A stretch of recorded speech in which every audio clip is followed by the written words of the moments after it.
Mill-2014 l-hawn, grupp ta' riċerkaturi mill-Università ta' Malta bdew riċerka dwar il-mart tal-kliwi fit-tfal fejn din ir-riċerka qiegħda tikber sena wara oħra. Din ir-riċerka bdiet wara li diversi ġenituri ta' trabi u tfal li jbatu minn din il-marda bdew jistaqsu għaliex uliedhom mardu bil-kliwi. Dr. Valerie Sajt Konti, waħda mir-riċerkaturi ta' dan l-istudju, qalet li l-fatturi għal din il-marda għadhom mhux stabbiliti. Huwa diffiċli biex ngħid għalfejn għax hemm ħafna fatturi li jistgħu jkunu involuti.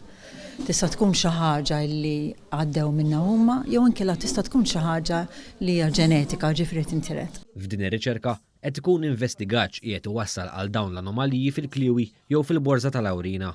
Ir-riċerka tikkonsisti billi jiġbru kampjuni żgħar mingħand pazjenti u l-ġenituri tagħhom. Niġbru l-kampjuni mingħand dawn il-pazjenti żgħar tagħna u mingħand il-ġenituri tagħhom u qegħdin nagħmlu studji fuq il-ġenetika fuq daw il-kampjuni biex naraw hemm xi ħaġa fihom li tista' tispjega għalfejn kien għadha l-problema waqt l-iżvilupp tal-kliwi fil-ġuf.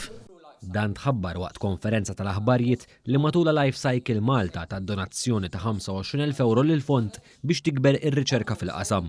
Il-flus inġabru waqt il-maratona bir-roti li ħadet lill-atleti minn Dubai sa Roman. Il-flus ġew ippreżentati lir-rettur tal-Università il-Professur Alfred Vella li taħajr lill-fondazzjoni. Shirley Ċefaj minn Life Cycle Malta qalet li jemmnu fil-prevenzjoni, fit-trattament u fir-riċerka. La prevenzjoni issa sa nissetjaw dak li ngħidulu RUSH, Renal Unit Support Health Hub, biex ngħinu mhux biex dawk li ġa għandhom il-marda bil-kliwi imma biex nippruvaw il-Maltin nevitaw il-problemi tal-kliwi. Dawn il-problemi ħafna mid-drabi ġu kkawżati minn obeżità u diabete.